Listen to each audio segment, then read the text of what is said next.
Hello friends, I'm so glad you stopped by to the SOULWINNERSRus website. Remember the verse in Proverbs 11:30 that says, "He who wins souls is wise." I want to recap or review some of my or our progress with soul winning. I think before we take our next steps, it would benefit us to look at where we're at with our soul winning adventure. We'll start with post number 1 entitled, Go.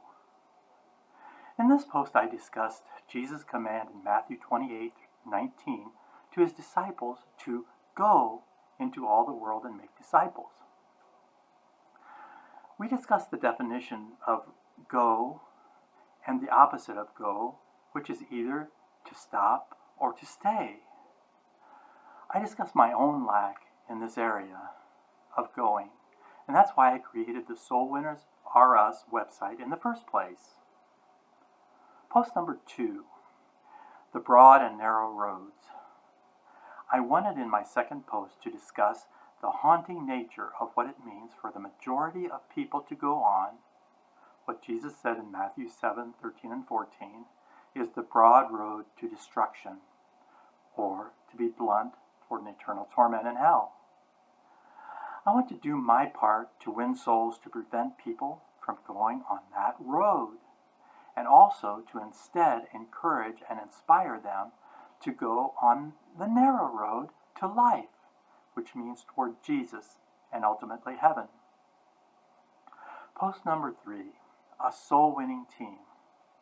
I discussed in this post the fact that all our lives we're active in joining teams to reach certain goals, like employment or sports teams and so forth.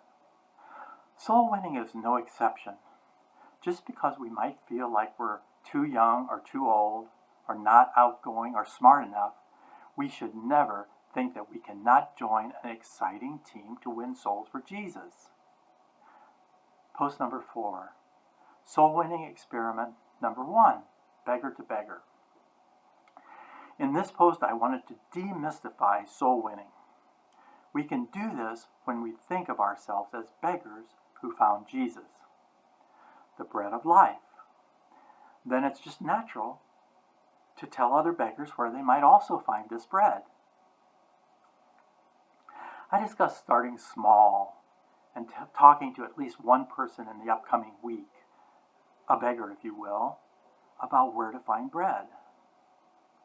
Post number 5, soul winning experiment number 1, results. We discussed our successes and challenges of talking to at least one beggar.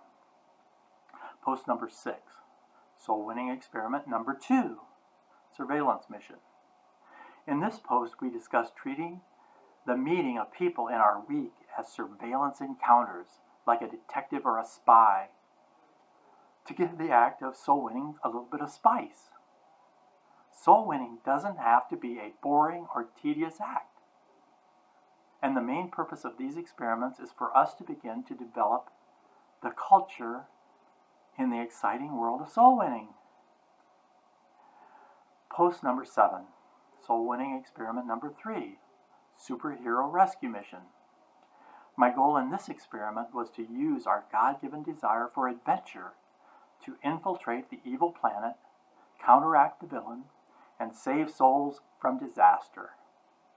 Post number 8, soul winning experiment number 4, answering the how are you question. This experiment was to turn the frequently occurring question from our family members, friends, and people in the community, how are you? And reflect our love of Jesus in it. People use the phrase without even thinking, and everyone usually replies, I'm doing fine, or I'm doing great, without ever really giving the reason why they're fine or why they're great. Why not take it a step further and tell them that we're fine or great because we're blessed by Jesus?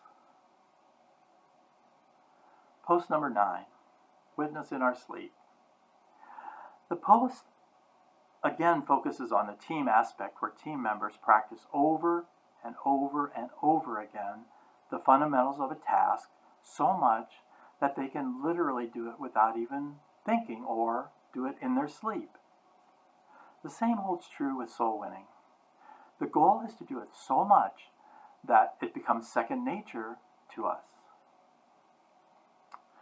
Finally, I wanted to do this recap to discuss progress. It can help us to determine our next steps. In the last several weeks, I've talked openly to family members, friends, people in a car service center, a computer technician, a plant nursery worker, and others about the wonderful love of Jesus. I still have a long, long way to go, but I feel I'm making some progress. How about you? Let me know how you're doing and what you think are logical next steps. See you next time.